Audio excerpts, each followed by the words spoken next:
Police are doing a sting operation. They are pulling over cars that do not stop for pedestrians at crosswalks. But this CSUN student says more needs to be done. It's really tragic because, well, there's a lot of cars that go through here. More than 15 officers went on different sides of this Northridge intersection, handing out more than 80 tickets during the sting. We have officers that are in plain clothes, walking. Obviously, I am. And just the regular students from CSUN and the surrounding businesses crossing the street, and they're also almost getting hit out here. So no, this has been very effective. The sound of emergency vehicles like this one have become common in the San Fernando Valley. 10 pedestrians have died this year.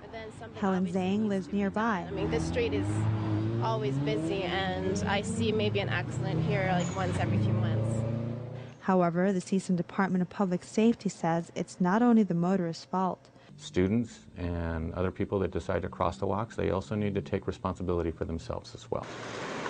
Distractions like skateboards, bikes, food, and cell phones are also a big part of the problem. Something obviously needs to be done. And like the people who live and work here, city officials want to do something about the pedestrian fatalities. But first, looking at the cause and effect. What are causes of the what are causing these accidents?